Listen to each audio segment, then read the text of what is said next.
Gauss के परिमेय अथवा नियम very important question class 12 physics का है। ये हमेशा पूछा जाता है। किसी बंद पृष्ठ से गुजरने वाला बदस्वरूप फाई उस पृष्ठ द्वारा गुजरने वाला परिबद्ध आवेश Q इक्वल गुना होता है। तो इसका जो चित्र है डेरिवेशन देख लीजिए। एक कोई बिंदु P है, कोई बिंदु है प्लस Q उस पर है, तो बिंदु P पर एक छोटा क्षेत्रफल dA बनाता है। क्षेत्रफल D है, यहाँ d ओमेगा है, बिंदु O से P की दूरी r है। बस यही चित्र है। लिखिए प्लस Q आवेश के कारण बिंदु P पर बल क्षेत्र की तीव्रता प्लस Q आवेश के कारण बिंदु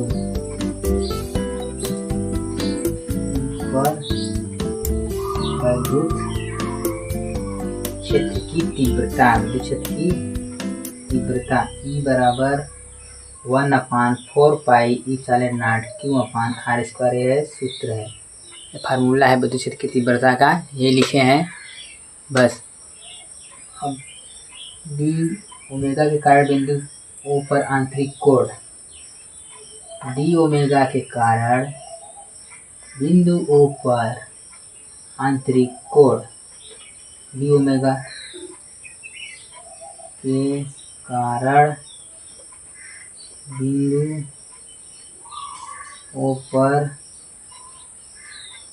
आंतरिक कोण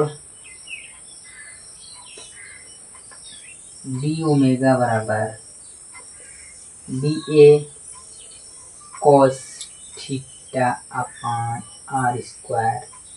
ये भी सूत्र है, dA अपन cos थीटा अपान r²। फिर वेक्टर dA पर गुजरने वाला विद्युत फ्लक्स, वेक्टर dA पर गुजरने वाला विद्युत फ्लक्स, तो dA पर गुजरने वाला विद्युत flux d phi E, d क्यों लगाएंगे क्योंकि छोटा भी ज्ञात करना है। छोटा पर गुजरने वाला वेक्टर dA पर गुजरने वाला विद्युत फ्लक्स ज्ञात करें। छोटा इसलिए d, छोटा के लिए d लगाते हैं। क्षेत्रफल A है तो A लगाएं, और क्षेत्रफल R होता है जिसकी त्रिज्या R होता है, जिसको dr लगाते हैं। d एक छोटा के लिए लगता है, d फाई E बराबर vector dA into vector dA, vector into vector dA, vector into vector dA। फिर हो जाएगा d फाई E बराबर E dA cos theta. dA cos theta कहाँ से है? ये सूत्र होता है vector E into vector B बराबर AB cos थीटा। एक फार्मूला है, E पर लगा दिया वेक्टर dA, वेक्टर B पर लगा दिया तो dA cos थीटा हो गया। फिर इसके बाद है d फाई E बराबर E का मान रख देंगे, E यहाँ है, E बराबर E का मान रख देंगे 1/4 पाई इप्सिलॉन नॉट Q/r²। E का मान हो गया E dA cos theta, dA cos theta हो गया। फिर d फाई बराबर, इसको साइड लेके दे रहे हैं Q/4 pi epsilon naught dA cos theta upon r²। यही को सही से लिखे हैं, बस अपने हल के लिए इसे सही से लिख दे रहे हैं। इधर हो गया, अब इधर नहीं होगा, इधर ये पेज बड़ा कर लेते हैं थोड़ा। dA cos theta d phi E बराबर Q/4 pi epsilon naught dA cos theta upon r²। यही लिखे हैं, यही लिखे हैं इधर, हाँ इधर यही लिखे हैं। तो मिल जाएगा d फाई बराबर Q/4 pi epsilon not d Q/r²।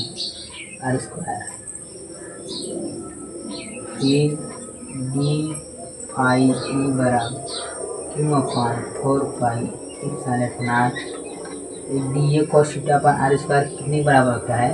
dw बराबर होता है डी ओमेगा है, डी ओमेगा और डी एक और थीटा अपना स्क्वायर डी ओमेगा यहाँ रख देंगे, डी ओमेगा हो गया। इसके बाद होगा डी फाई ई बराबर Q upon 4 pi E side not D omega. संपूर्ण पृष्ठ से जुड़ने वाला बदल फ्लक्स, पहले हम इतना पर ही ज्ञात किए हैं, डी ए के लिए बदल फ्लक्स ज्ञात किए हैं ना बिंदु पी पर। संपूर्ण पृष्ठ पर जुड़ने वाला बदल फ्लक्स, संपूर्ण पृष्ठ से गुजरने वाला विद्युत फ्लक्स, संपूर्ण पृष्ठ है इसलिए डी नहीं लगेगा, फाई बस, संपूर्ण छोटा के लिए डी लगता है, फाई बराबर Q upon 4 pi epsilon not integration D W, संपूर्ण है इसलिए इंटीग्रेशन लग गया। अब आपको मालूम होगा इंटीग्रेशन डी डब्ल्यू बराबर होता है 4 पाई, इसके आगे फाई ई बराबर Q upon 4 pi epsilon not integration D W बराबर होता है 4 पाई, यहाँ हम 4 पाई रख दे रहे हैं तो 4 पाई कर दिया, फाई ई बराबर क्यू अपान इप्सिलॉन नॉट, यही है गॉस का परिमेय।